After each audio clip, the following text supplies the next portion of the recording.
fan and a Mets fan with that guy on the mound. Fans coming into Digital Domain Park. Got to get the binoculars out. Those might be on backwards, though. Johan happy to make his second start of the spring, and Met fans are excited. Why not? The ace on the mound, Terry Collins, getting the troops ready this afternoon. Pix 11 Sports presents Spring Training Baseball. It's the New York Mets playing host to the Miami Marlins here at Digital Domain Park in Port St. Lucie. Hi, everyone. Welcome to the broadcast. Alongside my partner, Ron Darling, I'm Kevin Burkhardt. And yes, Johan Santana is a story. Every time he's touched the baseball, he's been the story this spring. And he's the story again today. He's making his second spring start. The first one was a rousing success, 29 pitches, and really a success, Ronnie, because he's making his second start. That's the good news. It really is. And what was really good is there's no ill after effects after that first start. But really, Terry Collins, the manager, had a very difficult decision. It's been very stormy here at Port St. Lucie. Every day it seems to rain for about an hour. They had the threat of rain today. He was thinking of shelving Santana and going with Chris Swindon, but it looks like the weather's going to push off for at least for an hour or two, so Santana will start the game. Santana will get the call. Probably go about 3 innings today, 40 to 50 pitches. We'll look at that. Meanwhile, it's only spring training. We know the injury history with this team, and the Mets right now have a lot of injuries, Ronnie, and is it starting to get a little disconcerting here? It is early March, but this is a big list. Well, I think you look at two of the guys at the top with Wright and Duda. Those are the two guys that are going to play or are supposed to play every day. Tim Burdick probably had one of the best years of anyone in that bullpen. Hairston, the most important person coming off that bench. Beato, of course, who played a big role in the bullpen last night and last year. And Neuenhuis, of course, a guy that maybe could have made the team as an extra outfielder. So the Mets are having some aches and pains here early in spring training, and it's showing. Not many center fielders left. Torres came back yesterday, but center fielders are going down left and right. So it's the Mets and the Marlins, Santana and Mark Buehrle today. One of their big offseason pieces. Should be fun to watch. Fans, come on in to Digital Domain Park. We've got the first pitch when we come back.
New York Mets baseball is brought to you by Toyota. Hurry in. It's Toyota's #1 for everyone sales event. By PNC Bank for the achiever in you.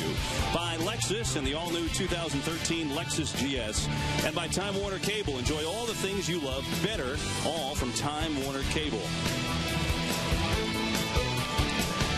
Take a look at the pitchers for today's game going down the list. Interested to see Ramirez. Haven't seen him on our airwaves yet, so that'll be fun with that nasty slider of his. And, it's cool about spring training. You always get a chance to see some of the young guys. And Terry Collins has been very into playing these young guys on this big field early. And who are they going to be playing behind? That guy, Johan Santana, who is, as you see, in a pretty good mood, pointing at the Marlins dugout, thumbs up. He's ready to go for spring training start number 2. And you know what else is cool? Talking about those young guys, here's one of them we'll get to see today. 22-year-old right fielder Juan Lagares getting a chance to start in right field. You know, it's funny. If you don't have the injuries to Duda and others, like we talked about in the Open, you don't get a chance to see Lagares, who had an amazing season in the minor leagues last year. 349, 9 triples, 9 home runs, 26 doubles, and 71 runs batted in. So he's has a bright future. Wasn't really on the radar, but he jumped onto the Mets radar. Terry Collins, of course, the manager of the Mets. Joey Espada, who's the third base coach for the Marlins. They're doing the lineup card. So Ozzie Guillen just taking it easy on that chair. But the Marlins dugout sends Espada out to do the lineup cards today. As again, rain in the air, but it's all about the ace, Johan. How about that face? That's called game face for Santana, who's on the hill next. What do you get?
Digital Domain Park, Port St. Lucie, Mets and Marlins. See that ominous storm cloud up on the left. Hopefully that stays away for this one as Johan Santana getting set to take the mound. Comes out of the dugout. Fans liking that sight. Why not? His first start was a good one. Felt good all week. The normal routine for him, to the bullpen on time, and he'll give it a go today. Marlins starting lineup brought to you by the Toyota #1 sales event. Giancarlo Stanton, formerly known as Mike Stanton, but his real name is Giancarlo Cruz. And so Giancarlo is the name this year. And Ronnie, when you hit 34 home runs, you could be called whatever you want. So it's not like Giancarlo Giannini, the great Italian actor. So it's Juan Carlo. It's Jean. So it's kind of like that ZH sound in pronunciation. He's so big, you can call him whatever he wants. I would call him certainly whatever he wants. Johan Santana, you see the numbers, of course, from 2010. He had that last start against the Braves in September, shut it down, and now has worked back into great shape. And watching him, as we talked about in his first start, throwing nice, free and easy, and at around 90 miles an hour. And it's funny, we talked about last start, don't look at the velocity. It's just about health. And then all of a sudden, he's throwing, 87, 88 and popping 90 on the gun. And all of a sudden, we were looking at the velocity. It's like, I don't really care about my kid's grades. I want him to learn. Oh, we got an A? Fantastic. Perfect. So look at the defense is probably brought to you by the all-new 2013 Lexus GS. You can see Bay Lowen getting a start in center field. That's a surprise. Usually he's a corner outfielder. Lagares, who we talked about before, and right. Cedeno, and you like to have Tejada and Murphy working together as they get ready to turn that double play during the regular season. Josh Saxon at first base, and behind the plate is Josh Tolley. Well, Terry Collins said early in spring that every game Tejada plays, Murphy's going to play, and vice versa, because he really wanted them to work together, and he's been true to his word, whether it's been home or away. And when one of them has been off, usually the other one has been off. So they have been the tag team combo here in this spring. Wind blowing from right to left. Gorgeous day temperature-wise, but there are storms in the area. But the forecast must be, as Ron pointed out in the open, must have changed a little. Initially, called for rains, somewhere around 1:30, but they wouldn't have sent Johan out there if that's the case. So Johan out for start number 2, facing Brian Peterson to start off this game, and he hits the corner for strike 1. Fastball at 89, and he used a lot of his fastball, and really, he said afterwards, wanted to concentrate, Ron, on the inside corner. Yeah. Well, what he's trying to do is that he has never had to pitch to the inside corner, as he does pitch there to the inside corner, gets himself a ground ball, because he had such command and was able to throw 92 to 95. He's more of an 88 to 90 miles an hour guy now, so now he's got to pitch that inside corner. That's going to be an important pitch. He worked on that last start. He gets a ground out to Murphy, and here comes Emilio Bonifacio, who's coming off a career year, 296. And he is obviously a threat. He's one of the fastest men in the league, if not the fastest. Marlins are envisioning, Jose Reyes and Bonifacio 1-2 at the top. Bonifacio has not won the center field job, but he has a leg up, that's for sure. And he takes strike 1 from Santana. He loves to push that bunt towards the right side of the diamond, towards the second and first baseman, but very few people do that against Santana because he's such a great athlete. Hey. Try and find that inside corner again.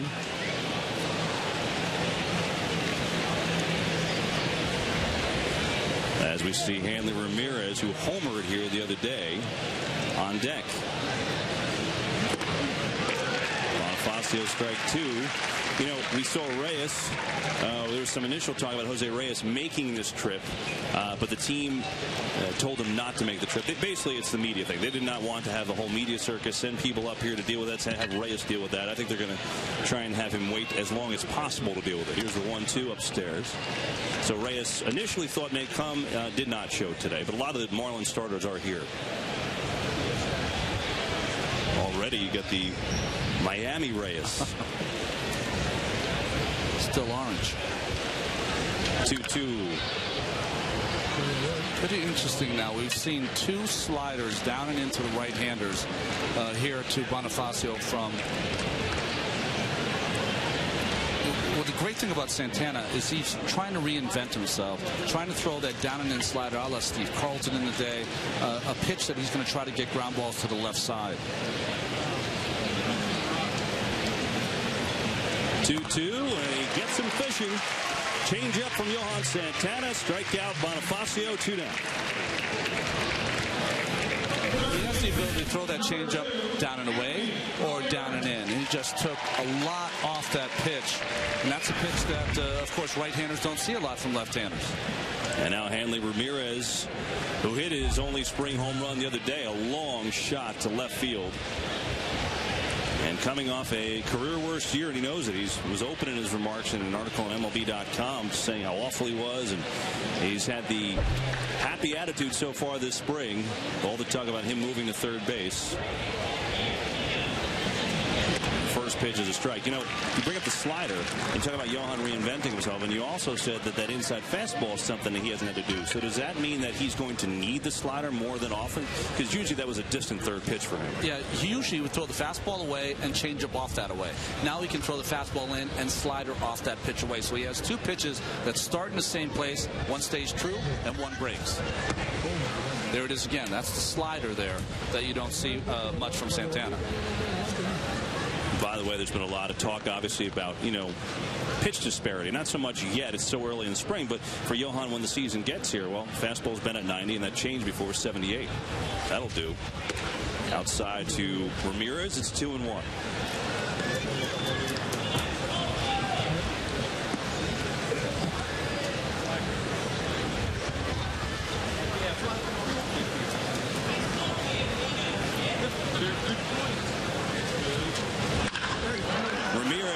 hands on one and sends it down the line. Chairs go scurrying in the Met bullpen. And Hanley Ramirez trots in with a 2-out double for the Marlins. Ronnie Cedeno, the third baseman, barely had time to move on this down and in slider to Ramirez. A shot past him. No chance to get his glove on that baseball. And Guy Conti down there in the Mets bullpen has been known to have the ability to lift his chair the quickest in the bullpen of any bullpen person ever. You know, we've seen Hanley Ramirez for 5 at-bats this spring, but if the 5 at-bats are any indication, he is scolding the ball. So an RBI opportunity for the formerly known Mike Stanton, as we see Guy Conti. Very alert down in that bullpen. Giancarlo Stanton, the right fielder who's just 22 years old. And he takes little low ball one, and an absolute stud at that. 56 home runs already in his young career, 34 last year.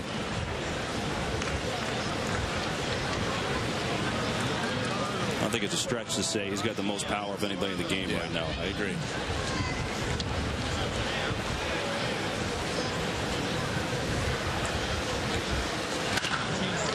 This one a chance for Murphy, who plays it well, and the inning is over. So Johan Santana allowed the double. Other than that, he gets through the first without incident.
Check out the starting lineup for the Mets, brought to you by that Toyota #1 sales event. Josh Thole had a very quiet spring, and probably he likes it that way after you see what he did last year. Good second half at the plate, behind and in front of, honestly, offensively and defensively. He gets to start catching Santana to start it off today.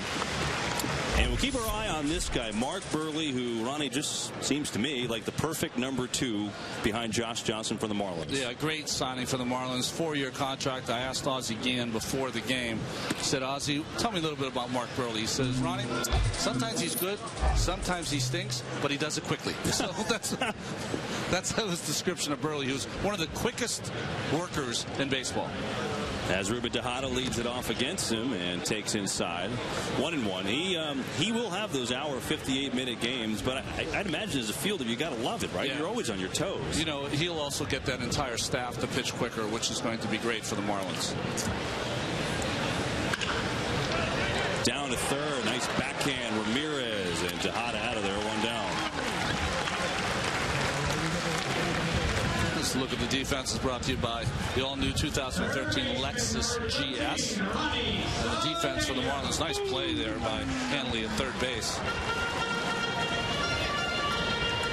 Well, if you don't show it to me, I won't do it. Okay, that's fine. It is spring training. You know, they've had trouble with their defense in the past, so maybe they're a little shy. That's apropos. No doubt about it. As Cedeno takes ball 1 from Buehrle. You know, you look at Buehrle, and I think a lot of people certainly have heard his name. He's an all-star, but they don't know, Ronnie, really who he is. I'll give you a number, and then I want you to tell the fans exactly what this guy's about. I know you've seen him plenty. as you see how quickly he works and he hits the outside corner. Well, Buehrle gets the 4-year, $58 million deal. He's had at least 30 starts and 200 innings every year since 01. I mean, wow, that's impressive in today's game. What else do you know about Mark Buehrle? Well, the one thing is that he doesn't have the kind of pitches that will jump out at you. Does he have a great fastball? No. Does he have a great breaking ball? No. But he's the kind of guy that can add and subtract. If he sees the hitter swinging right on his number, then he'll take a little off. If he's a little late, he'll add on. He's just one of those guys who's more of a chess player than a checker player. Just missing on the 3-2 pitch to Ronnie Cedeno, so the Mets have a base runner here, and Daniel Murphy will take his turn at the plate.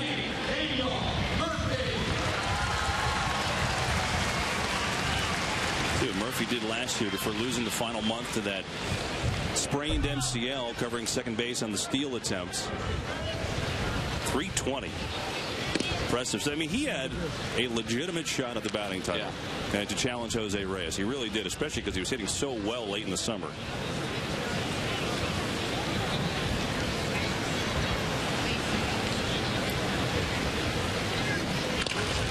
On the fists. Could be two. Here's the turn, and indeed a 4-6-3 double play. Solano to Velasquez to Sanchez. Mets retired here in the first. We're through one and scoreless.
Back from Port St. Lucie, along with Ron Darling, I'm Kevin Burkhardt. Glad to have you along today. Mets and the Marlins spring training baseball full throttle here as Johan Santana making his second spring start. Nice first inning, had a strikeout, did allow a double to Hanley Ramirez, but no damage, and so he starts inning number 2 after 14 pitches in the first. On track for about 40, maybe 50 pitches or 3 innings. That's the game plan. As Gabby Sanchez, the batter, all-star last year for this Marlins squad and really overlooked because of the other talent on this team. This is a good player and a solid hitter.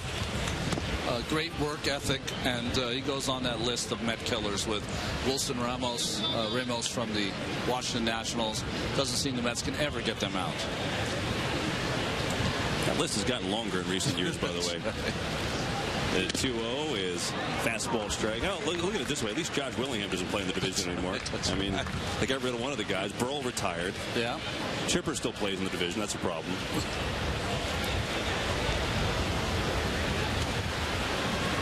See that wide stance from Santana. A little bit of the wiggle to get it going. Long throw to Hada. And boy, the tag is made there. Saving tag by Josh Satin, who bailed out Tejada. 1 down. You know, it's interesting to watch Tejada. We've been watching Reyes for years now. Usually he gathers himself and throws a bullet over there. Not quite the arm strength of Reyes, so he has to get rid of it quicker. But getting rid of it quicker allows the first baseman Satin to apply the tag. You know, you're right. You're so used to seeing, and you saw Santana kind of giving him encouragement there. You're so used to seeing Reyes just tap the glove and then unleash that howitzer, you know? By the way, it looks like it's going to pour as a giant storm cloud passes overhead, so hopefully it misses the ballpark. It's John Buck, the catcher now. Second year of a 3-year, $18 million deal.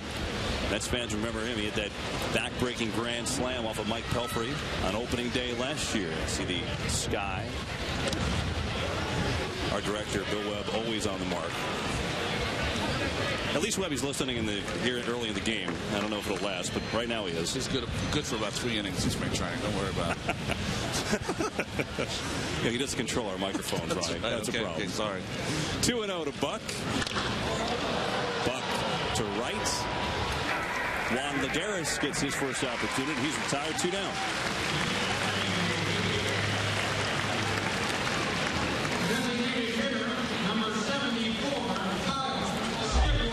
Here's a DH, Kyle Skipworth, with 2 down and nobody on against Santana. When you watch Johan, you know, now this is his 4th inning of work that we've seen him. If you did not know that he had shoulder surgery, would you notice anything other than normal, routine spring start? This looks like the first spring training he had for the Mets. It really does. I don't notice anything. I've been watching him as the fans are scurrying to get out of the rain as it just starts here at the Digital Domain Park. I wouldn't notice anything. He's throwing as well as he did the first year he was here. Free and easy, the big smile on his face, a skip and a jump everywhere he goes. Knock on wood, everything looks perfect. And the rain is coming. This is what the Mets had hoped to avoid, but apparently not. 0-2 is high, and I think obviously plan to get Johan through 2 at least to get the start. But this might be his last batter. I mean, you never know. Yeah. I don't think they're going to mess with this, even if the game keeps going. 1-2. Don't have to worry about it. Skipworth goes down on strike. Second strikeout for Santana. 1.5 in the book. Santana's day might be over with the rain. We'll watch.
Leading off the home second.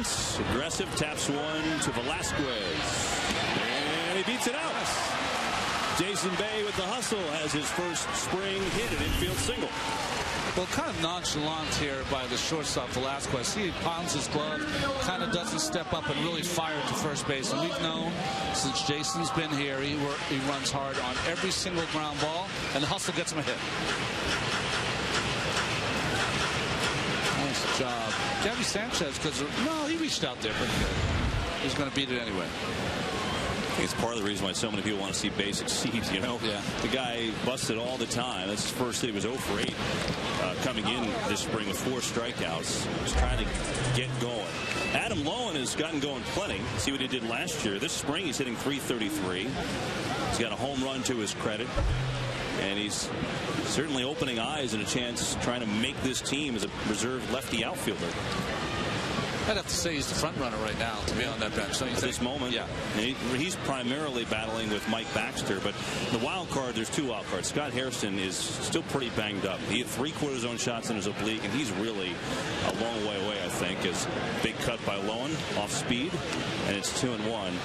And the other thing is, you know, that rule we talked about, where that veteran rule, if you sign a minor league deal 5 days for opening day, you can test the waters if you're not going to make the major league club. So there's going to be options, but right now I agree, Ron.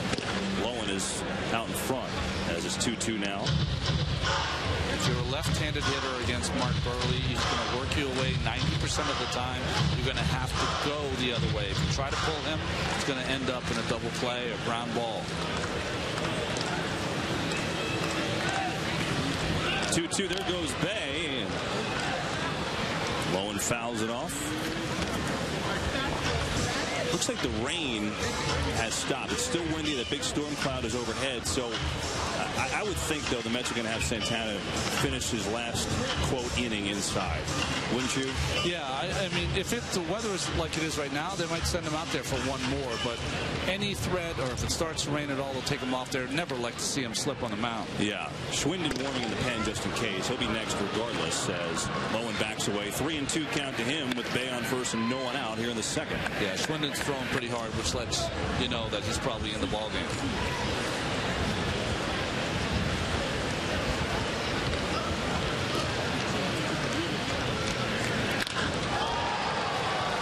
Peterson on his horse, over his head. Bay's going to go to third. Loewen tried into second, and his hot spring continues. It's a double for Adam Loewen. Well, that's what you want to see. We were just mentioning it. If you want to hit Buehrle, he's going to pitch you away. You have to go that way. And Lowen's already showed that he has great power the opposite way. He throws this one over the head of Peterson. His home run in spring training was a shot over the left field wall. So coast to coast for Loewen as far as the power is concerned. Yeah, pretty impressive authority that way, too. Josh Satin getting an opportunity now. Satin really just did a great job to get up to the big leagues last year. He surprised a lot of people. He was actually the Mets minor league player of the year and got a September call-up. Takes strike one on the inside corner. Was 5 for 15 in the big club. Had 323 cumulative in the minors last year. 6th round pick out of Cal back in 08.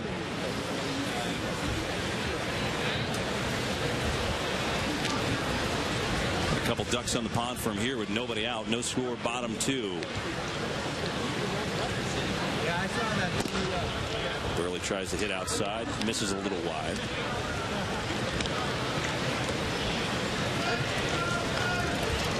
So Loewen, he's got probably a little above average speed at second base. Not a burner. Bay's got pretty good speed at third. Buehrle missing outside, then inside. So Satin with a good eye, 2-1. Heard our first Let's Go Mets chant of the day.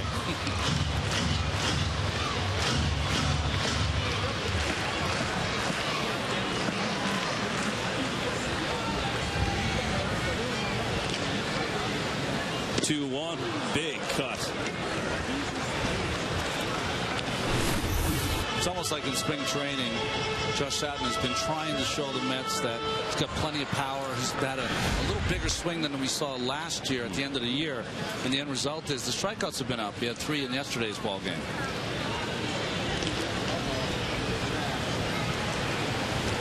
Two on the way. You know, I'd imagine that's got to be a hard temptation to fight, you know, because here you are all your life and you got to the major league last year being the guy that you are, and being the hitter that uses all fields and makes good contact. But, you know, if you're trying to stick, let's face it, it's a home run hitter's game today, right? Especially with Scott Hairston being sick right now. You know, having the oblique, there's an opening now for a right-handed hitter off the bench. Burley's got Satin 2-2.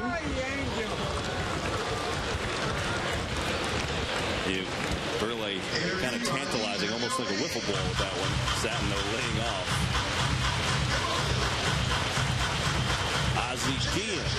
Randy St. Clair, the pitching coach.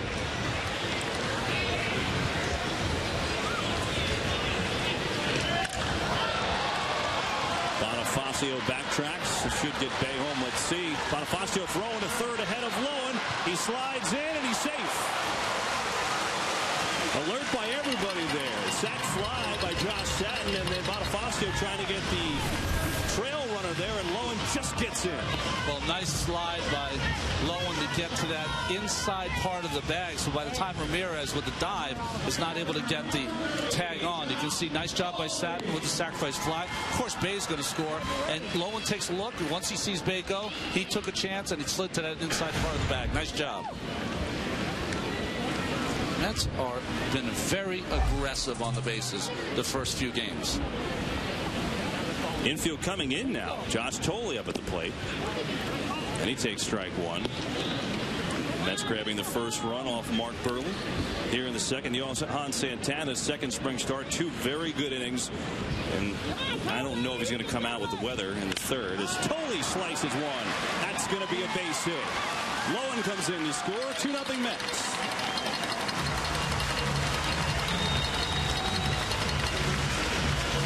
This is what you like to see from Josh. This is the kind of hitter he is. He's a guy that stays inside the baseball. He's a guy that primarily is going to hit the ball up the middle or the other way. This is a fastball in and down. And he kind of carves it to left field. Nice hitting by Josh. Well, that was a good pitch. He did a nice. You know, it's funny what you just said about Josh Satin. Doesn't that apply to Josh Thole? Yeah. He had 3 spring home runs last year, and it just looked like he spent the first half of the year trying to get back to his old swing. Had a good second half. He's had some nice looking at bats this spring. Lucas May, the designated hitter now, with just 1 out. Thole on first. 2-0 Mets. Seen May's offensive abilities. A couple rips of the day, including the RBI double he takes outside. Former Dodgers shortstop. Now a catcher playing DH today.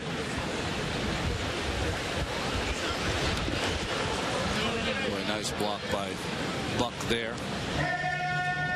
Early on his career, that was a little bit of a problem for John. He's a big guy, so it's hard to really get that big body down in front of the baseball. Didn't slide as well as you'd like to see, but trying to get that midsection in front of that baseball.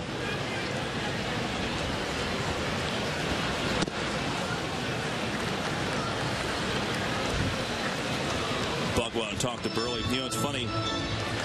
Take a look at Juan Lagares on deck. You look at Lucas May. They also have a guy, Mets do, Vinny Rotino in camp. Both kind of catchers, but also very versatile. Good speed, can play anywhere. I mean, Rotino was telling me today he can play center field if need be. I mean, how many guys can catch and play center field? And it's interesting because at some point versatility is a very good thing, but May said today, you know, thing is I'll play anywhere, but I like to play catcher because you know, this is a guy that converted a few years ago and still trying to hone his craft there. And I don't think it's happenstance. I think Sandy Alderson, when he invited these players to camp, wanted versatile players. Ramirez second, in time for Thole on a first, double play. Hanley Ramirez starts the 5-4-3 double play, and the inning is over. Mets get 2, though, take the lead.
Well, Johan Santana comes out for the third inning.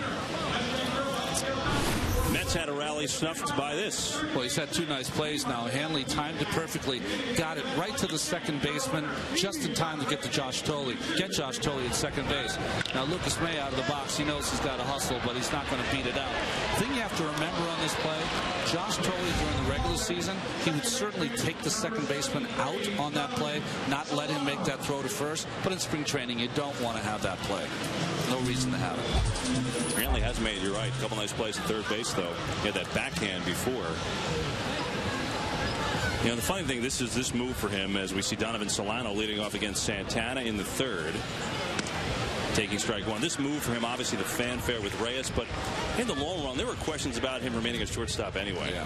So this might actually work out to be great for him. You heard center field, you heard third base, you heard first base. You know, the Marlins, actually, there were people that had ideas about center field as Cedeno gets an opportunity, and Santana continues to cruise one down. That was before Reyes signed, and then once Reyes signed, the decision was a little easier. Number 60,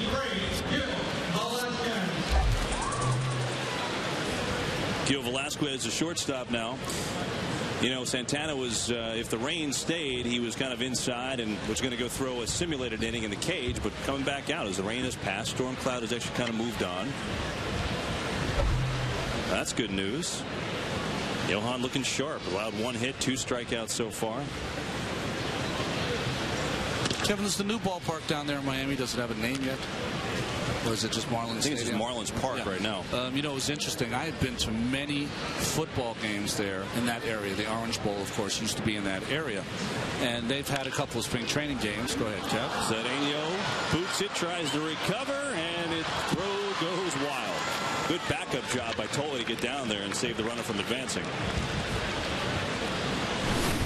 You know, David's been hurt, and Turner has played there, Cedeno has played third base, and neither has looked particularly comfortable at that position, compounding the mistake for a veteran player like Cedeno. Not only does he boot it, but he throws it away, and very lucky that this play didn't result in 2 bases. Nice hustle by Josh.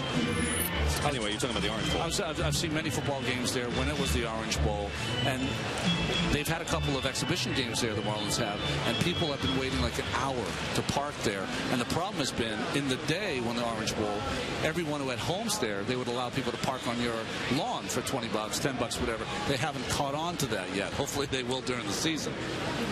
Brian Peterson now against Johan. He takes inside. By the way, I don't think it's going to be $10 to park there on those lawns anymore. You know? That's right.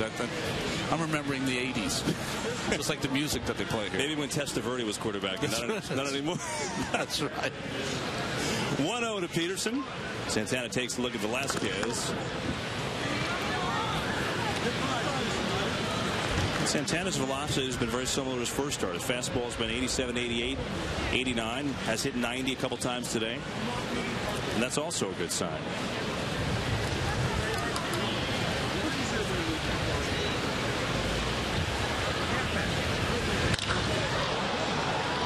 Chance for Lowen coming in. Lunging, can't make the play. He trapped it, so advancing is Velasquez to second. Called a single for Brian Peterson. Just a little indecision there by Lowen in center field cost him a step. Had a chance for the play, but just gets underneath his glove. Luckily, it came back up, hit its backside, so it stayed close enough that the runners only advanced 1 base. But just that little split second of indecision cost him the play. The only true center fielder the Mets have now that's healthy with all the injuries is Matt Dendecker. You know, Andres Torres finally came back and played yesterday. He missed a few games, so you could credit him as healthy too, but I still think there's some caution there. That's right. We didn't mention Torres with the glute. I know he came back yesterday. That was a problem for him for 2 or 3 days. So here's Emilio Bonifacio trying to be the center fielder for the Marlins, playing center field today with 2 on and just 1 out against Santana in the third. Takes that 88-mile-an-hour fastball high. I've never been to the area. I've never been to the Orange Bowl. What else is around there that makes it troublesome to park? Is it all residential? It's all residential. That's the problem. So it's going to be interesting. And I know they have spaces, I believe, for 6,000 automobiles, which is not enough.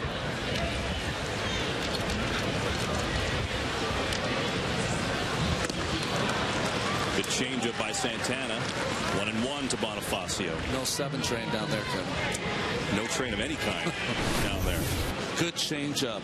We've seen a lot of sliders, a lot of fastballs. Good changeup there by Santana. Danny Warthen, every pitching coach a little smarter when Santana's on the mound. Well, pickoff play, and a little awkward at second throw. Was a little behind Murphy. Lost the balance there. That's something that's going to be a challenge for him, too. Again, though, watch on this play. Watch Murph's right knee. You don't want it there. He gets it in front of the base again. He's lucky that he went head first. If he goes spike first, he's going to get spiked in the knee.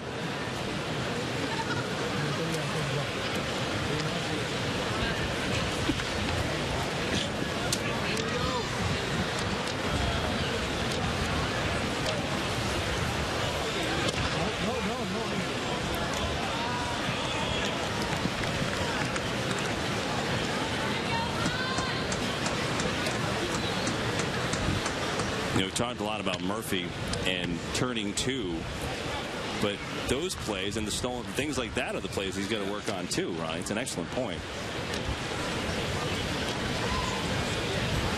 2-1 to Bonifacio. Gets him chasing.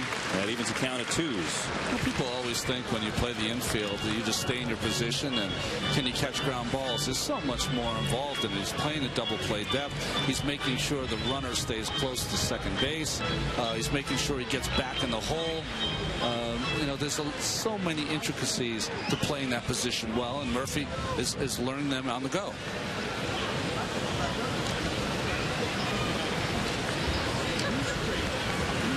2-2.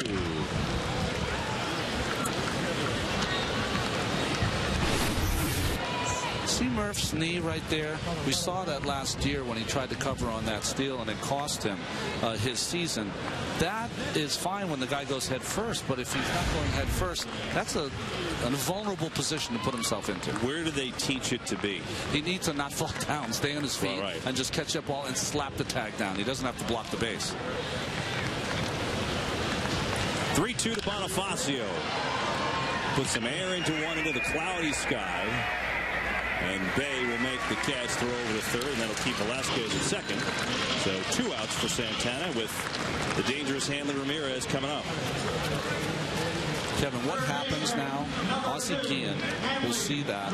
He'll talk to his coaches, and before the Mets play the Marlins in the regular season, he will remind his guys that run on the base to say, listen, if you go back, Murphy covers, he likes to put his knee down. You make sure you go back spikes first.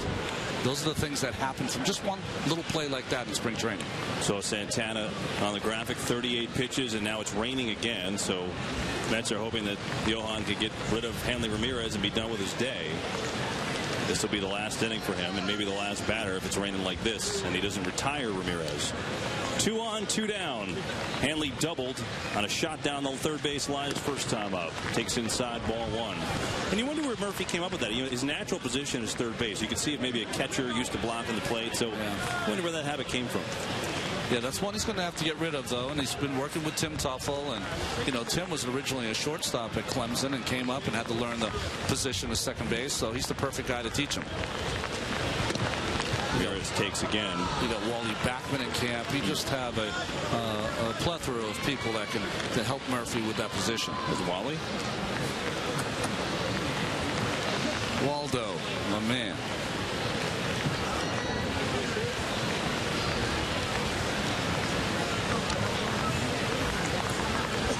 To Ramirez. I never told. Schwinden warming again. Has the opportunity to be the rubber arm reliever today because of the storm in Santana. He's going to pitch maybe real soon as Santana goes behind 3-0 to Ramirez. You see the rain. Inside ball 4. Bases loaded. That's going to be all for Johan. Don't want to take a chance here with a slippery mound and everything else. Totally understand that at this point. Terry Collins on his way out. Leave the bases loaded for Chris Schwinden. You see Terry, when he came out, didn't want to give him any time to try to talk him out of it. Pointed straight to the bullpen. I would imagine he's got to feel good again today, though. Looking sharp. See if Schwindel can get out of the jam when we come back.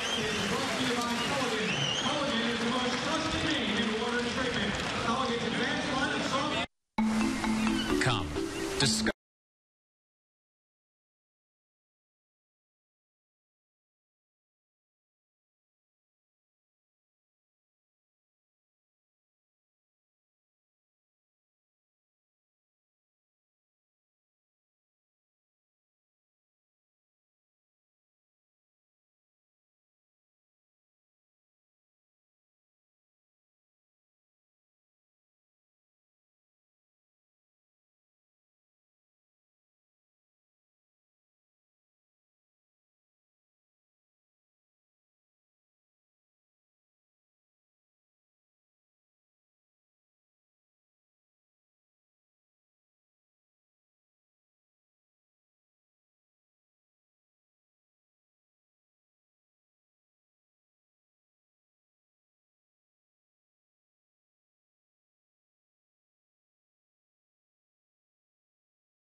Johan Santana's day is done thanks to Mother Nature. 25-year-old Chris Schwindel in the game.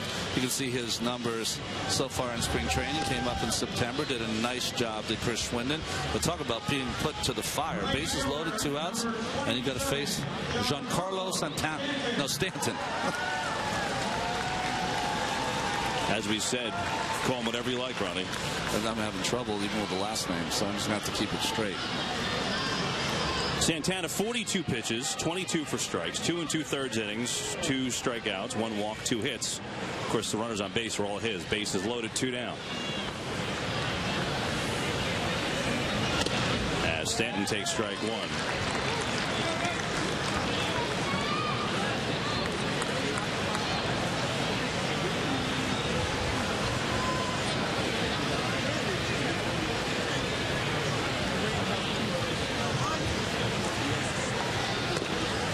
Until he gets out there to make the play.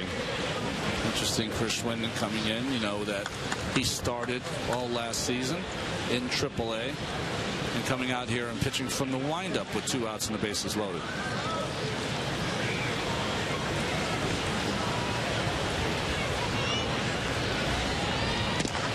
There's a strike. 1-2 to Stanton.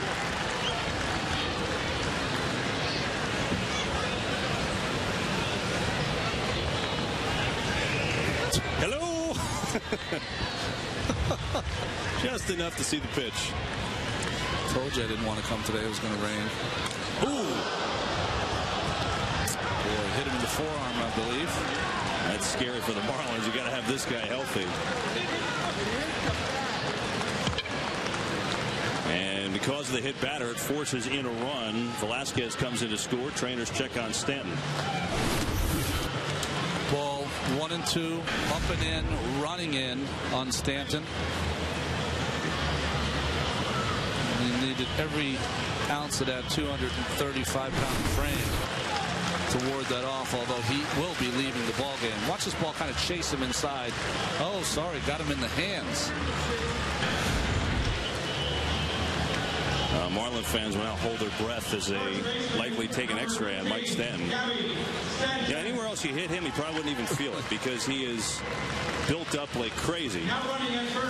But not that way. Excuse me, I made my first mistake. Giancarlo, I called him Mike for the first time today. I knew it was going to happen sooner or later. Kyle Jensen comes on to pinch run for Stanton. Now Gabby Sanchez, bases still loaded, 2-1 Mets after the hit batter forced in a run. Chance for Tejada and the frame, and he does. Marlins push across the run on the Schwindel hit batter. Mets still in the lead though.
2-1 Mets in the home third here at Port St. Lucie as Mark Buehrle out for his third inning of work in his spring start.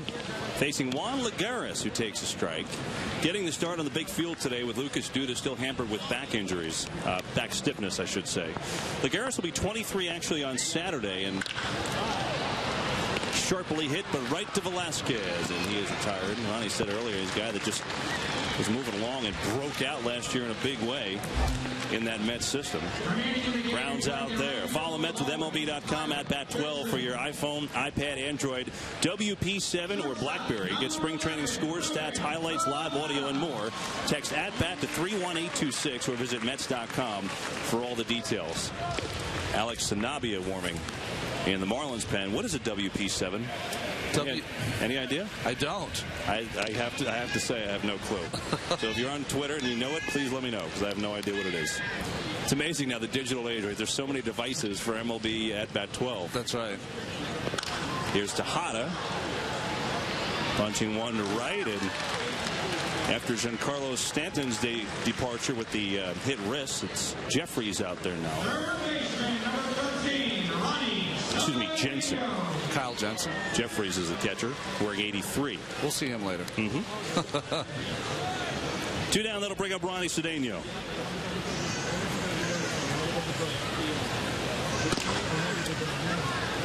A little upstairs. Fastball from Buehrle, ball one.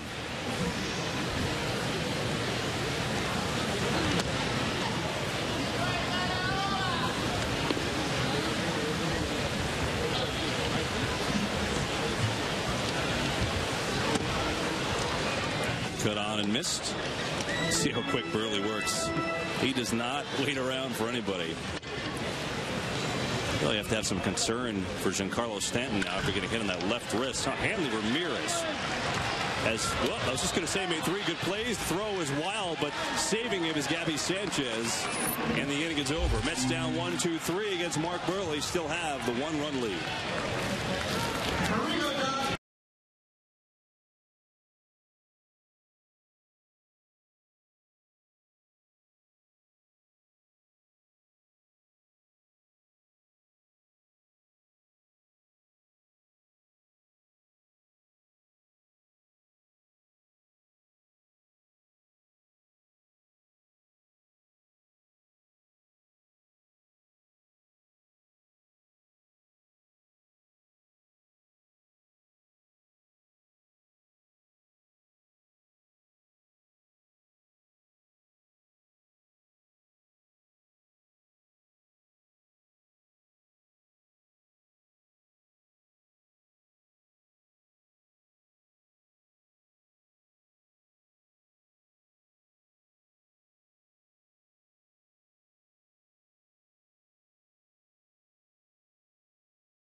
Top of the fourth, it's John Buck leading off against Chris Schwinden here. Schwinden in relief of Johan Santana came on, pitched the final out of the third, did hit Giancarlo Stanton to force in a run. Now it's his first full inning. And as I was saying before we hit the break there, definitely concerned for Stanton. He got hit in that wrist, a delicate area. I mean, this is a guy that obviously the Marlins are counting on for a big year.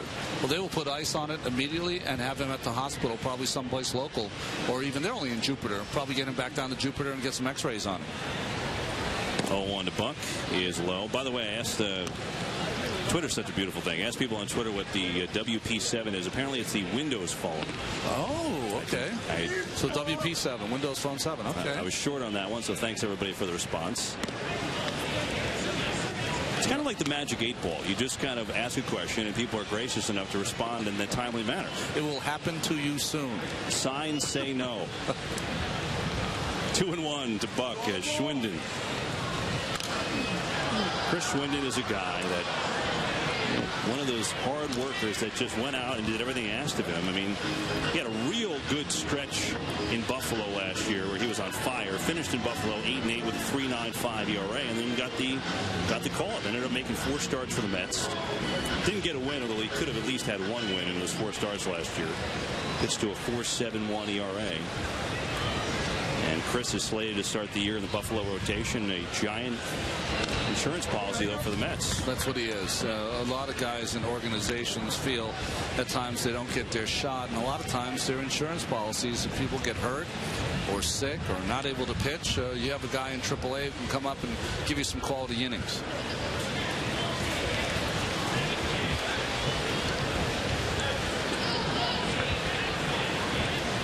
Two and 2 to Buck.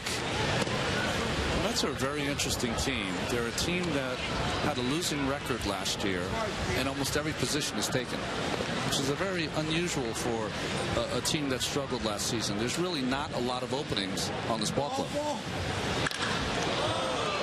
John Buck hits this one a mile high to center. Adam Loewen makes the catch, and there's one away. Yeah, it's, you know, you come in and here's a team that certainly can use all the pitching they can get, and it starts with Santana, who you know, has looked, knock on wood, good so far. But yeah, I mean, especially to have no competition at the back end is strange. You know, Dylan G did some great things last year, but there's no competition. I mean, before spring training even started, he's basically anointed on the starting staff. So it's, from that perspective, I think it's strange. Yeah. And it doesn't stop there. It's not only about the lack of competition, but it's also, quite honestly, the lack of insurance. You know, Schwinden's insurance. Depth factor. Depth. Yeah. Because let's face it, you know, the Mets, in that respect, there are a lot of respects, as Skipworth takes a big cut. It's 1-1. A lot of respects where they weren't lucky last year. Where they were lucky is they got a lot of starts from all 5 of their starters. And for most major league teams, that just doesn't happen. You usually go, you know, 7 or 8 deep. Skipworth will give Loewen another chance. Makes a late break on him, and he's got it. Well, like Sandy Alderson said this winter, talking about the starting pitching, he said we were very lucky. All of our starters met the demands of a full championship season. He said, so we've got the quantity part down. The quality part he would like to see a little better. You look at it around, though, Kevin. You're looking at Bay. Is it too much to expect 25 and 100 from Bay? Of course not. Is it too much to expect 20-plus home runs for Duda? No. Same for Mike Davis. You would think David's good for 30 and 100. Sure. Tejada's an unknown. Murphy, to me, is a 280-plus hitter. You know, so you're looking at a lot of offense out there, but those are numbers that are projected. Those are numbers certainly that we don't know if we're going to see or not. Solano to center. Loewen had him shaded to right, and he gets over, tries to cut it off. Gets over the shoulder. Solano is going to go on to second base. Loewen was pushed over to right field on his alignment there. A long way to go. Yeah, I don't know if they'll give him an error here, but I think this should be a hit and an error. That's a ball that Loewen should come up with. And I think watching Loewen play center field, and we know he hasn't played a lot there, you know, that is not a strong position for him. But it's spring training, and it's a good time to take a look.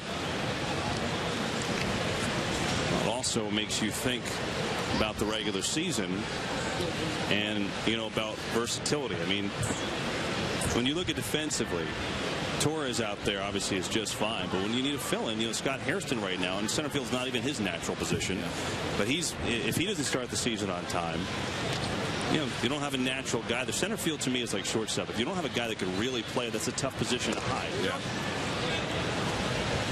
We did, if you guys are taking a score at home, Mr. Cohen might be doing that. Very was possible. a hit and an error. Yep. Right call. Gil Velasquez, who reached on an error at third by Cedeno and scored the Marlins' lone run last to it. Right to Murphy, hitting over. So a nice job by Chris Schwinden there. His first full inning. Marlins failed to score. Some pictures of spring training. Jason Bay getting rarer to go. We'll see him coming up.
Mark Buehrle begins his 4th inning of work for the Marlins tonight, facing Daniel Murphy.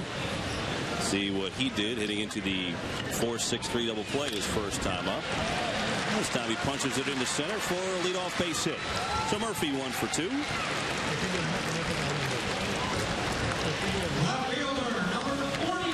This tour of Digital Domain Park brought to you by Nissan. Visit ChooseNissan.com for great offers. Now, that's a new area out there.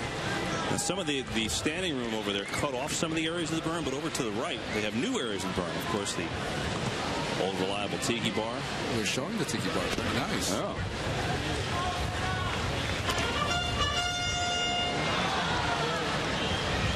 I think it's nice that people can go back and forth from the berm to their seats, right?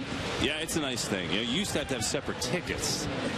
So it's nice to be able to roll back out as Bay, a little late. And he's in an 0-2 hole. Bay actually had his first hit of the spring and scored a run in the 2nd inning, beating out an infield hit. So you see that area right to the foul pole. It's actually kind of cut off on camera, but there's some berm space there. And Bay goes down on 3 pitches. 5th strikeout of the spring for Jason Bay in 10 at-bats. 1 down. Well, Buehrle makes it look easy at times. Sometimes when he gets you reaching, he just puts it out there another 3 or 4 inches, that little change-up away. I'm talking before what it does to the fielders, keeping them on their game. What does it do as a hitter when before you even look, the pitch is coming again? Well, you have to make sure that you step out. Don't hit to the speed of Buehrle. Meanwhile, Adam Lowen keeps on hitting through the right side, and the Mets have 1st and 2nd with 1 down. First baseman, number 3, Josh Satin. Josh Satin will get an opportunity. He had a good at-bat his first time up with a sacrifice fly. That drove in Jason Bay. Temperature has dropped. It was high 70s earlier, but with the storm cloud moving through. And I guess at least for now we got a little lucky. Hit the edge of that storm cloud. Rained a couple spurts, but play did not stop. Josh Satin, good rip but foul. Speaking of, Marlins had an hour-and-a-half delay yesterday in the game. Did you happen to see the reason why? After the delay, they decided to go and have a union meeting in the break. No. Kid you not. Oh, jeez. Didn't make some people the happiest, to say the least. It was supposed to be a post-game meeting, but they said, oh, I got some rain. Let's have the union meeting now. Lasted an hour and a half. Satin pops it up to the right side. Solano puts him away. 2 down. The Mets had their union meeting a couple of days ago before the game.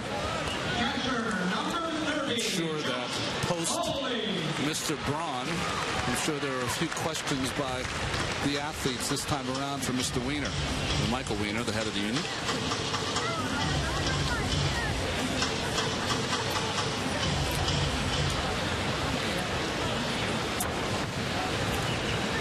And we'll bring up Josh Thole now. Mets up 2-1 here in the home 4th. 2 on, 2 down. Thole takes outside corner for strike 1. Josh with an RBI single. His first trip.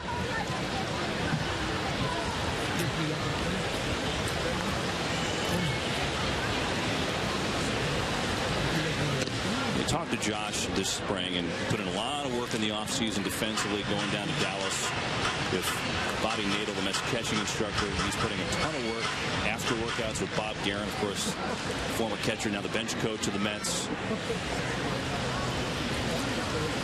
And Josh just seems like he's confident right now. Slice one right to Hanley Ramirez, though, and the inning is over. Mets 2 hits. They leave them both. We played 4, 2-1 New York.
We go to the 5th at Digital Domain Park. John Roush on the pitch for the Mets, making his 3rd appearance.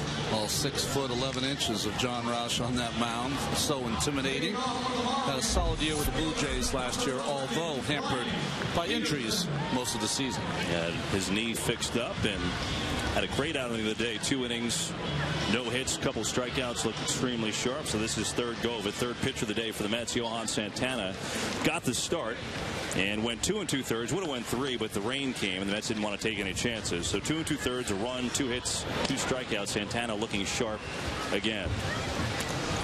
And we have our first guest of the game from the Mets dugout. Vinny Rottino is joining us. And Vinny, it's Kevin and Ron upstairs.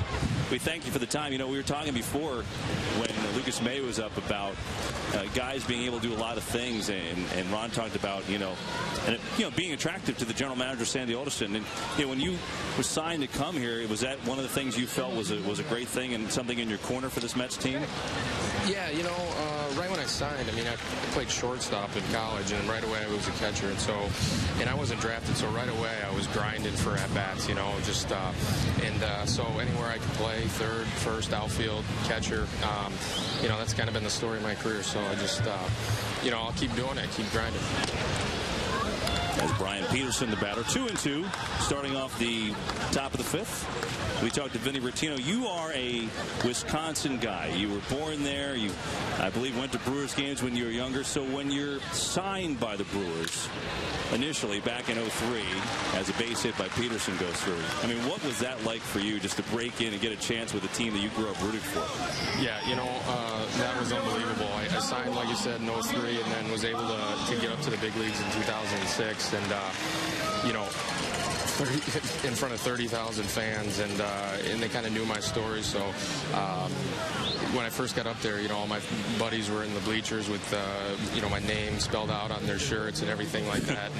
And it was quite an experience. Nerve-wracking to say the least, but it was awesome.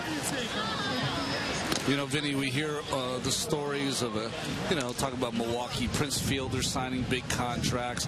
Take us through what it's like for a guy like yourself in the winter when you're deciding where you're going to sign with, who you're going to sign with, deciding with your family where's the best position for you to go with your agents.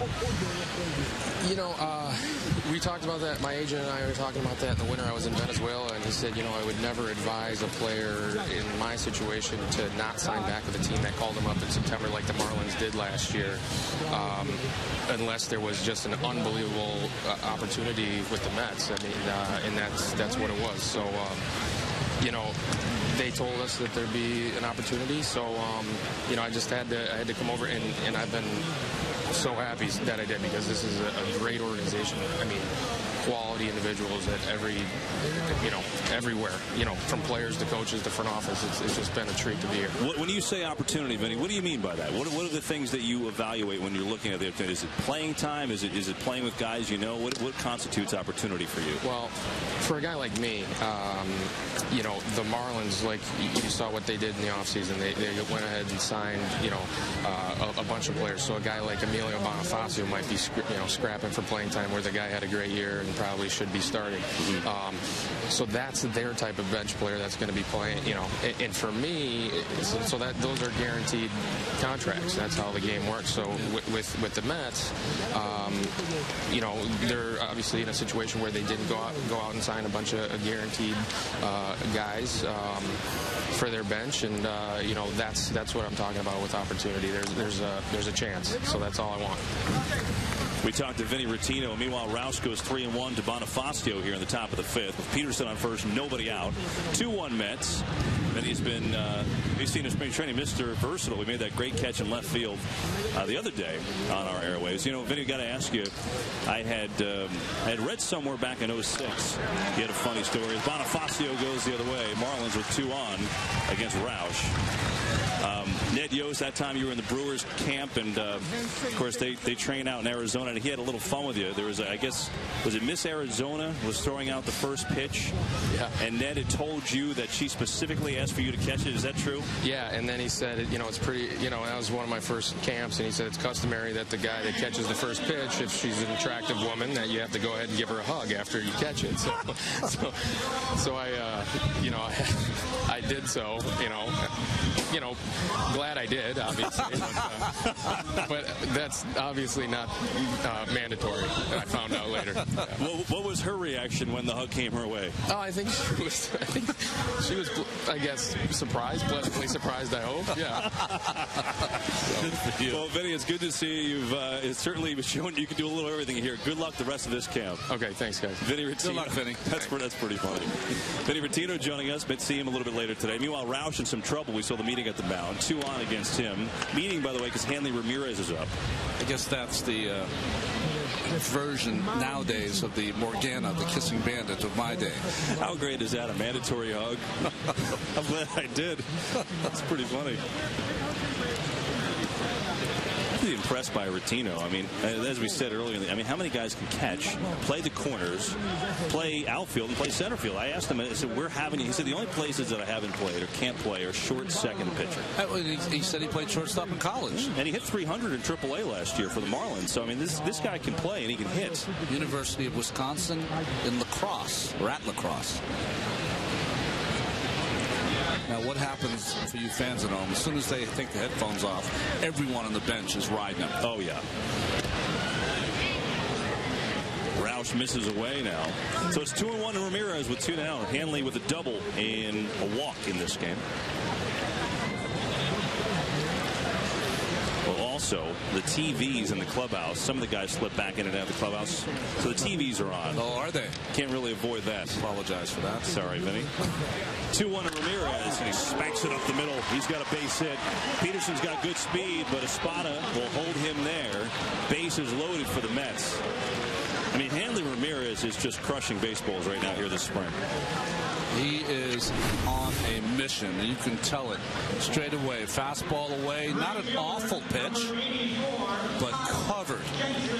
And Peterson, the runner at second base, made a mistake there. You always freeze on a line drive, but that ball was right at him, and he knew that the shortstop was to his right. He could have taken off right away and scored, but still no outs and the bases loaded for the Marlins. That was a great shot, by the way. Baseball coming right back at you from that center field camera.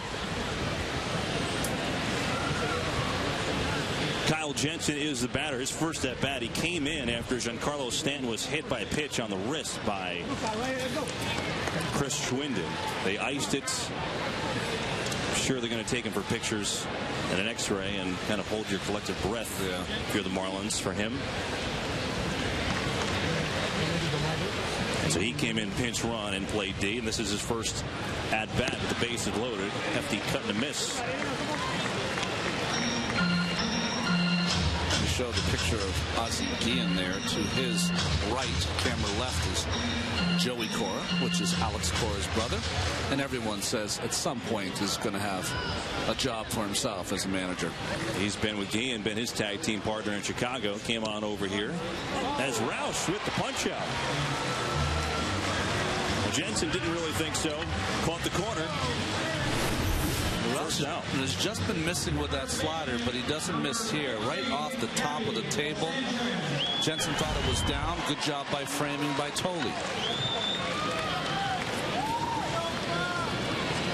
Now Gabby Sanchez's turn. 19 home runs, each of his first 2 full big league seasons for this guy. .352 on base percentage last year, too. Speaking of 2, Mets infield looking for just that. With the bases loaded and 1 down. Kevin, sorry, the thing you have to look for from Sanchez, with guys on RBI situations, he loves to go to right field. So if you're pitching, you have to crowd him. Very nice. Heard you. The reason what I was going to say there is we take a look at Roush coming the high hard one. Interesting to see. I'm sure Terry Collins likes to see a ground ball to either Tejada or Murphy. See that tandem get a turn.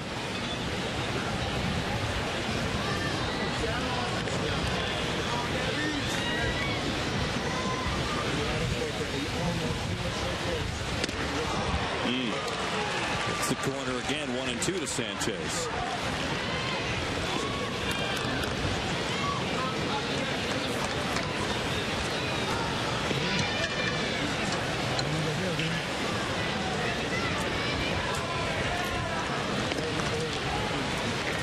Three straight singles started the frame, and then a strikeout of Jensen. Tolley does a nice job blocking. Boy, Tolley's really, you can see it in spring, just blocking baseballs. He's been very comfortable. There's a confidence that he has back there that you didn't see. He was very anxious, edgy, kind of eager back there on the ball in the dirt. Now he's just kind of puts that glove aside, blocks it with his chest, and smothers it, as opposed to having it carry him off his body. 2-2 to Sanchez. Got it on the hand. Sanchez fights it off.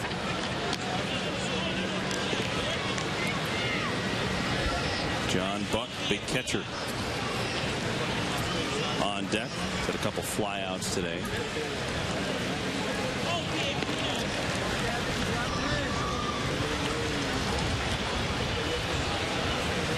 Roush trying to get out of a jam. It's funny, you look at Roush, he's 6'11". He's intimidating when you look at the look that he has and the tattoos, and he's actually, you know, one of those guys that has a look when he's pitching off the field. Is a really nice guy, but he also doesn't throw hard. You think he throws 140 just by looking at him, and it's not his game. Well, we saw that from Chris Young last year, didn't we, when he started for the Mets? Is that he just changed playing in the angle of the ball. It makes it difficult for the hitters. And again, Tolley with the block. We saw that last year with Young with that curveball when he was getting that pitch over. Man, it's coming from the top of a mountain. Well, Chuck James, former Brave, warming for the Mets. Bases loaded, 1 out, 3-2. Sanchez knows he's getting a fastball, and Roush is probably throwing one.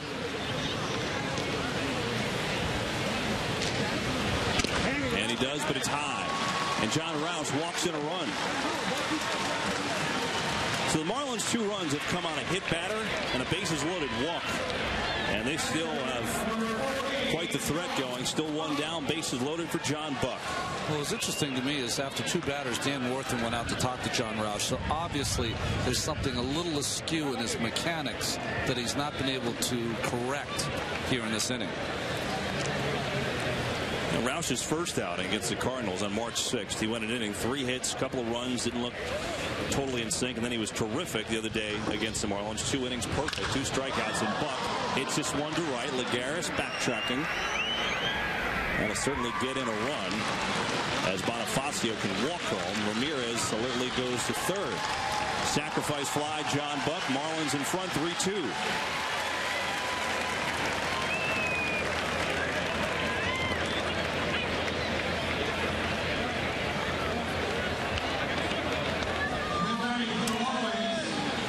Has had some loud sounding flyouts today, hasn't he? He has. Hit that ball to center field better than that ball to right, and that carried. See some raindrops coming in. Got a pinch hitter for the Marlins now. Kyle Skipworth, who started the game at the DH, 0 for 2. Chris Coghlan comes in. Former guy that had that fantastic rookie year, rookie of the year. And he's been dealing with injuries really ever since. He's had a stiff back this camp as well. He takes strike 1. Manny Acosta warming in the pen. I mean, he would hate to be a footnote someday in his Wikipedia or whatever, Google, that Chris Coghlan, rookie of the year, but declined after the pie throwing incident. I mean, that's how he hurt his knee. It's crazy, right? I mean, that's how he hurt the knee initially. He's had back issues since. Guy can hit. And, you know, he's right in the mix in center field if he can stay healthy with Bonifacio. Obviously, the Marlins still like him. But you got Logan Morrison in left. And obviously, you got Stanton in right. Nowhere open in the infield for Coghlan. Kendry Morales is finally, you know, hoping to be back and healthy and be a DH for the Angels this year after missing really just about 2 years with the celebration thing when he jumped on home after the game-winning homer. And he goes around as Coghlan. 2-2.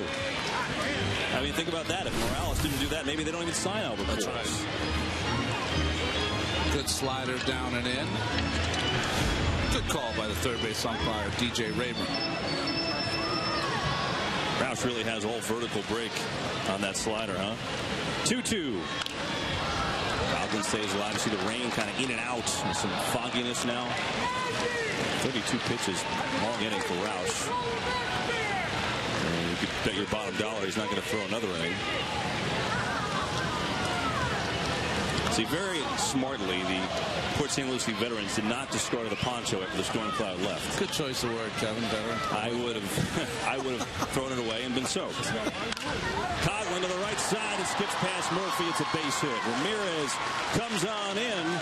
It's a 2-out RBI single. Chris Coghlan making it 4-2 Miami. Second baseman, number 73, Donovan Solano. Well, nice to have a guy like that if you're the Marlins who, you know, they're hoping can get back to prominence. If not push for a job, certainly be a factor of some sort this year.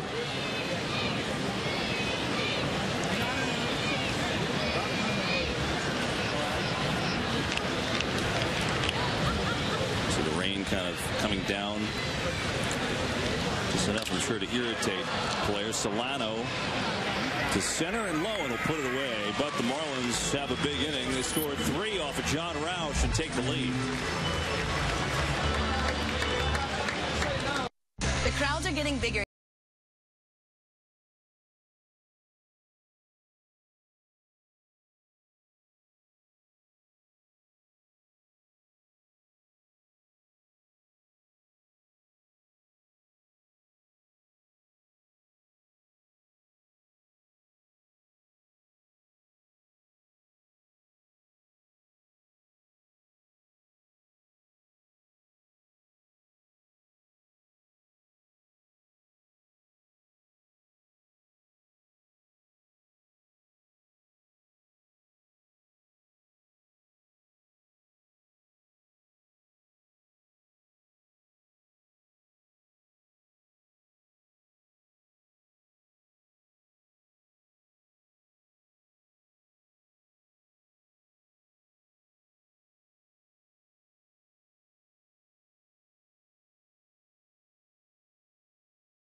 New pitcher for the Marlins. It's the right-hander Alex Sanabia. Well, spring training stats there. Has had a bad inning in the third so far for Alex, but he's a guy that doesn't throw too hard, but mixes in 4 or 5 different pitches. Marlins 32nd round pick back in 06. Castle Park High School in California. Lucas May is the batter. Granted into a 5-4-3 double play his last time out. Hanley Ramirez a nice start to that one. Ahead 2-0 here. And May drives one to left center field, and that's going to find a seam. Lucas May showing you that right-handed pop yet again. And he's got a leadoff double against Sanabia in the 5th. Well, they signed Lucas May because he can rake. And we've seen nothing to change us from that opinion so far here in spring training. Now, let me ask you this. You know, I understand Lucas May is here as a catcher, and, you know, you need as many catchers as possible. Catchers, like pitchers, get hurt, things like that. Why can't he make this team as a utility guy? I think he can. I think he can, because if you carry 3 catchers, that way you can use Lucas as a guy that hit off the bench, sure. right-hander, if Hairston doesn't leave camp. Yes, he doesn't play an outfield position, but you're thinking that you're not going to lean a lot of outfielders. Bay and Duda, hopefully, coming back from the back, and Torres are going to play, what, 95% of the time, you would believe. So, yeah, I think he can make the team, especially if Hairston's not ready. Yes, that's the key. And he could also play third and first base, which is a positive as well. Juan Lagares to the right side. See what the wind does with this one. Sanchez stays with it. Nicely done. And Lagares retired, 1 away.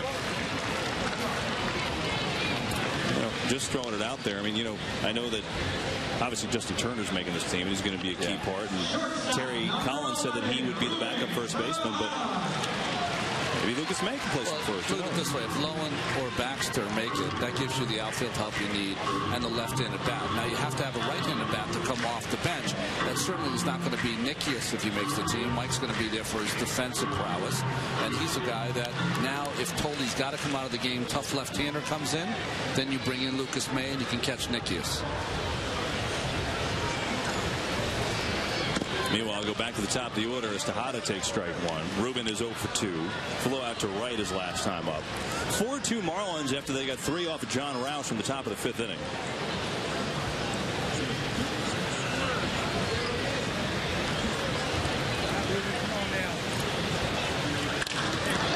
Tejada punches one to left. And May will stop at third. Tim Tuffle flashing the big stop sign. So first and third for the Mets. First of the game for Tejada. Nice swing here by Ruben. Very short, compact, not a lot of holes in it. Fastball in. Able to drive that to left field. Good hitting by Ruben.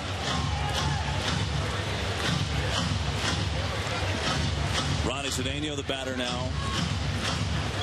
Runners on the corners. 1 down. Eddie McCullough, the Star Ledger, wrote an interesting read today about Dave Hudgens and the philosophy of the Mets hitters, organizationally, and just the notion that, if you're playing that quote Moneyball style, that you're not aggressive, that you're looking for a walk. Hudgens, as he's told us many times too, trying to dispel it. But Cedeno was in that article, and Ronnie said, I like to swing at first pitches, but I'm learning to try and be, more selective. How do you have a veteran, though, that's been doing this for his whole life and try to change his ways at this point? Is that a hard thing to do? I think it's a very aggressive hitter. It's hard to make them not aggressive.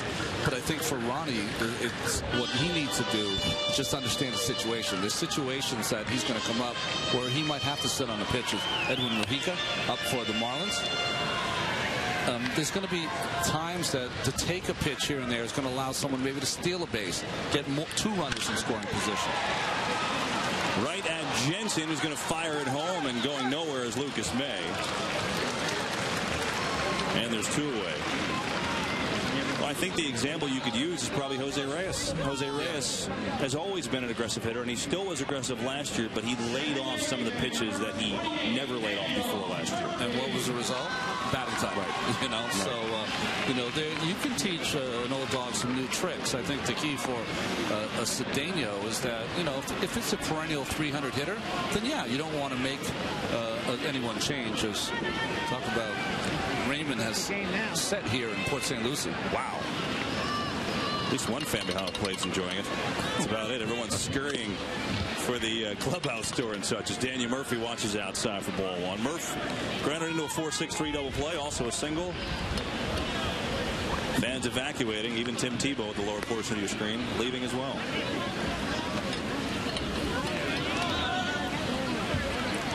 Look at the cat behind the plate on the phone, calling home because he's in the picture, saying, "See me behind the plate, sitting in the rain." Someone at home saying, "Why don't you just get out of the rain?" What's he thinking about?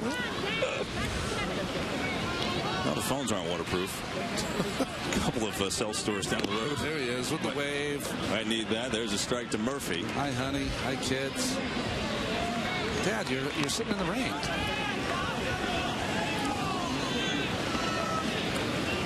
Runners on the corners, 2 down for Murphy against Sanabia. Tries to punch it up the middle, but Solano not having it, inning over. So the Mets waste a leadoff double by Lucas May. They leave 2 on. We come back. Wally Backman put on the headset. We'll chat with Wally coming up.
Top of the 6th, rain coming down from Digital Domain Park. Officials hoping it kind of blows over as the fans have scurried underneath for cover. 4-2 Marlins lead. Angel Hernandez, well, maybe he's decided that's going to be enough. Yeah, it's a shame. We had Wally Backman on the headset ready to go. Wally, his left arm is getting soaking wet. Hi, Wal. Hey, guys. See ya. Wally, I'll see you at Duffy's in a half hour. You got it, brother. Okay. That might be the best interview we've ever done in game. Well, it looks like obviously they're going to pull the tarp on, and I guess the question remains, how long is this storm, and do they wait it out and try and play? I mean, here we are in the 6th inning. I think that we were talking in between innings with Wally Backman. Johan Santana is thrown. We might not see you again. We'll see, though. We never know. Well, they roll the tarp, and as you can see, the one thing about being in minor league ball, everybody rolls a tarp. That's right. Even Paul Tagliari, who runs the ship here in St. Lucie, is out there rolling the tarp. So the rain has come down and interrupted our baseball game today, and the Marlins in front of the Mets 4-2. And while they do this, we're going to throw it to American Dad on the Pix 11.